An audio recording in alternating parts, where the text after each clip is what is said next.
which is crazy. I was just thinking about that. I was just thinking about how grateful I am to be at the place that I am now.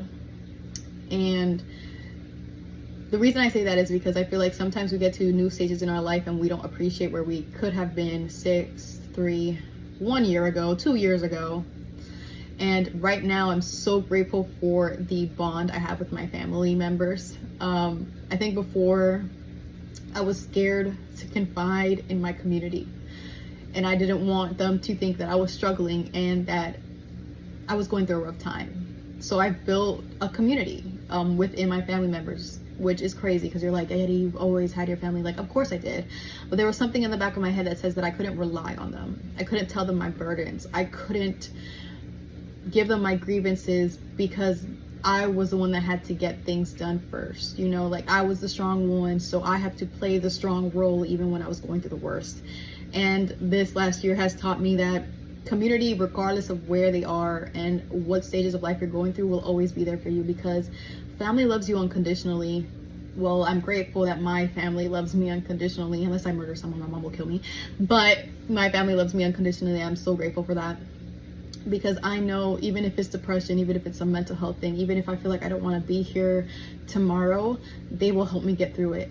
And my mom would always say that to me, that the only people we got is each other, your sister and your brother. But I never really understood what that was until this last year, which is really, really crazy. I know what you're thinking, like, Eddie, what? But it's true. Like, I didn't realize how much, oh, it's gonna make me cry, how much that actually felt true for me, because I felt the opposite a year ago, which is wild.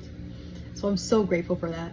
And I've grown in my relationship with God. It's not as strong as others where they're religiously in their Bible, but I pray to him, I can journal to him, and I feel like even though I'm not religiously strict on myself like others, I feel like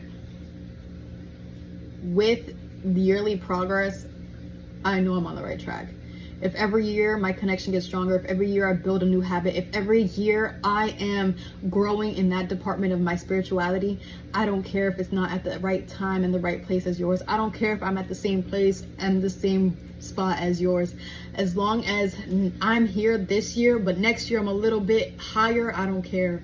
If I'm here this year, the next year that I'm a little bit higher in that spiritual faith, I don't care. If I'm right here and the next year after that I'm a little bit higher, my journey is my journey, and I'm grateful to where it is now. Because if you would have asked me 2 years ago where my spiritual journey was, I would have been like, it's non-existent. I know God exists, but do I have a connection and a spiritual relationship with him?